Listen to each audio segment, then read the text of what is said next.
All right, Greg Harrelson here again with my business partner, Brendan Payne. And this is going to be an interesting conversation, Brendan. I like this one. You know, let me just throw out the title or the thought. The eyes are on the internet. Where are you? Now, let's think about this for a minute. Like, we talk about there's a possibility that people all around the country or world are going to be at home. I mean, we know in many states are on lockdown. They're telling people to stay at home. So we know what happens when people are at home. And if they're going to be at home at record rates, spending more hours than ever at home, we know they're probably going to be surfing the internet. So their eyes are on the internet. But here's what else is happening. Their eyes are on the internet through their cell phone. Yep. So they're looking at their cell phone, looking at the internet. So two things that we may know, or we may be able to, capitalize on, or use for communication is we've got to be on the internet and maybe texting them, since their phone is in their hand, may be a very, very good way to communicate. Mm-hmm. So the eyes are on the internet. Where are you? So where do we need to be, Brendan? Like, what are your thoughts? Yeah, I think that's a reality. People are going to have a lot more time out of their schedule, that they're going to be sitting in front of the computer, and the one in their hand is going to be the most obvious choice. And I think that, we've always talked a lot about video, obviously. And I think the difference now, though, is let's just play out a scenario. Somebody's on and they're kind of flipping through and they're looking at some properties, or they're just in their head. They're just, they were looking at purchasing at some point this year. They've got a little pause. They're going to go back to it. Like, hasn't changed their total plans. They got a little extra time. They're flipping through some stuff. And you are in your database looking around and you see what's going on. Two parts to that. One, if there is a concern, a fear, or an uncertainty on your part on whether I should communicate with that person or how I should communicate, there's an opportunity that really could be missed there to engage with them.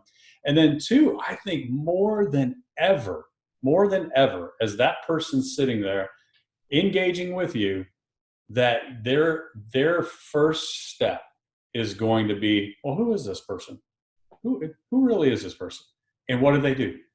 They're going to go to Google you. They're going to go look at reviews for you. They're going to go check and see if they can find anything about you that's out there, because they have that extra time. In the past, they're flicking through, answering texts. Sometimes they're not answering texts for days. Now you got a captive audience. So what are you going to do to actually take advantage of that captive audience in their phone, and when they're not looking, when you're not looking for them, they're looking for you?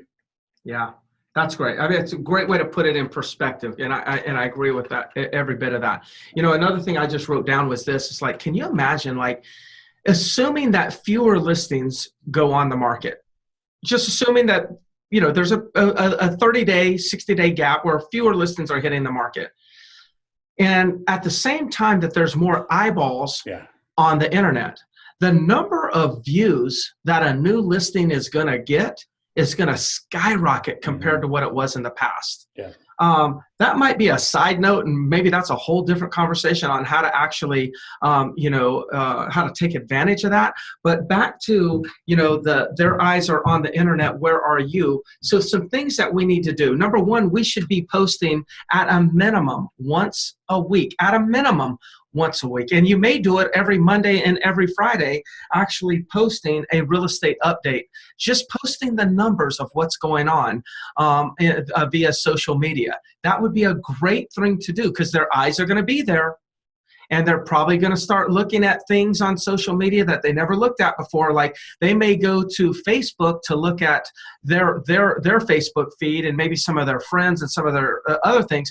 But for the first time, they may start typing in Columbia real estate, Charleston, Myrtle Beach real estate, things like that. They've got extra time, so they're going to explore, and they're more likely to find you today. Mhm. That would be an example. Now you could take that same video update and put it on YouTube, and then now for anybody who starts searching on YouTube, they have the ability to find your stuff. That's what we're talking about being on the internet. So we Mhm. want to monetize the eyes. We want to capitalize on the number of eyes that are on the internet. What else could we be doing? Well, I think one of the things too that we have to realize, and my hallucination is that this is correct, but I don't have numbers to back it up. But just think about what's happening right now in your own mind, in your own hand, on your phone. If you have any level of interest in kind of where things are at or what's coming up, look at the frequency with how you check for updates right now. Yes. You're checking for updates right now on what's going on in your city, in your county, in your state. When the schools this past weekend, it was every few hours. Did they make an announcement? Did they make an announcement? Did they make an announcement? Announcement's coming at 4. Did the announcement happen at 4? It happened. So the frequency with which we're willing to consume information that we're interested in is through the roof. Now, the buyer, the seller that were kind of on the fence, I might do something. They might have zero interest right now. Yes. The buyers and the sellers that are going to do something, there's just a temporary lull in what their actions are and actually taking the steps forward. They want more of what's happening with the market. Is there going to be better buys? Is there going to be less inventory? So maybe I can get a little bit better price. Is there going to be a window for me? They're going to be willing, I believe, to consume more information. So if you're not giving more you're not engaging more, that could be a missed opportunity. Yeah, so they're going to dig deeper in their investigation and research of the market and properties. We all want to feel like we know what's going on, and the information's there. It's just whether you're going to be the one providing it. So won't that like translate to when we come out of this, that the buyer is going to be more knowledgeable, therefore they may be able to make a decision sooner than later? Because they're doing all this research. If we're doing our job right and we're giving them all this and they have time to consume it at greater levels right now, then when certainty starts to come back into the marketplace, they may be ready to move because we've prepared them to take action. Yeah. Yeah.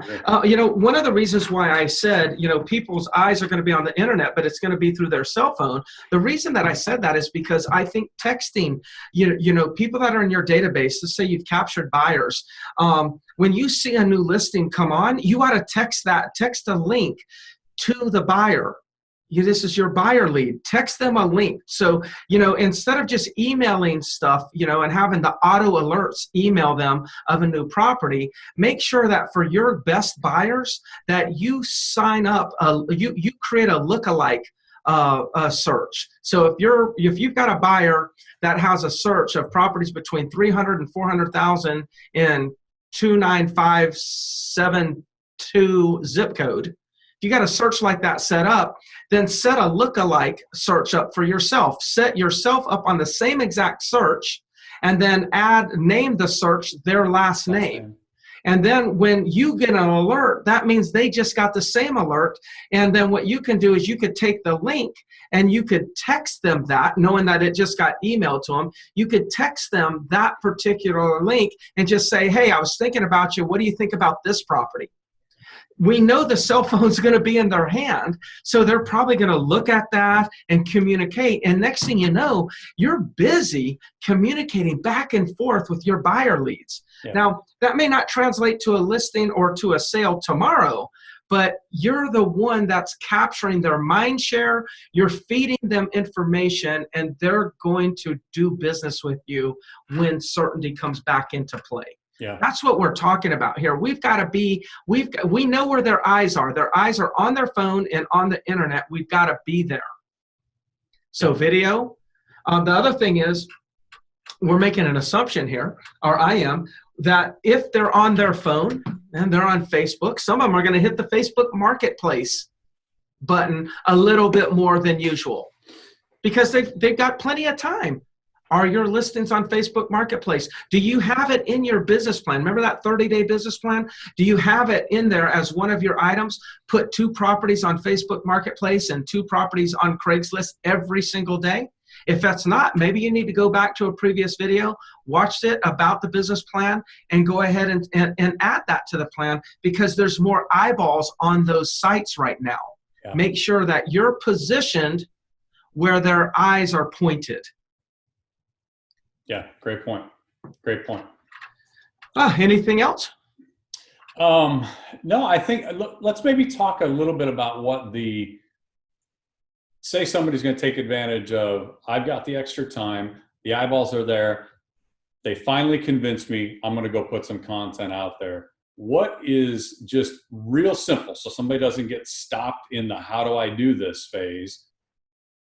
Some video updates over the next 30 days, because you got to be a little cautious on this. You don't want to go out and, be putting a lot of stuff out there that might be real concerning or is kind of jumping into the hype, or you definitely don't want to make predictions. So what's a format that maybe we can give them that's just, and it probably doesn't even have to be anything beyond the numbers update, but let's just give them a quick format, so that if somebody doesn't want to take advantage of that, be visible, what can they do? Because I think there's going to be a lot of forgiveness in these videos updates right now. Just to see that somebody's working, you're going to get credit.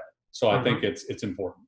Yeah. So I think it's pretty simple. There's an introduction. Hey, it's Greg Harrelson here with Century 21, the Harrelson Group in Myrtle Beach, South Carolina, and just want to share another, real estate update. I'm trying to keep you posted on a weekly basis, and give you the facts, the data. I have no crystal balls, and I'll be the first person to admit it, but I just want to give you the facts, the data, so you can be the most informed consumer in our market. So there's an introduction. Mm-hmm. Okay. Then I would say after that, then there's the data. The data could be number of new listings. Now you could alter this, but the key is do it the same every single week. Number of new listings, number of sales, number of pendings, days on the market, numbers of showings if your MLS has that. And then you just go into the data. Right after the introduction, you could say, okay, so let me get right into the data.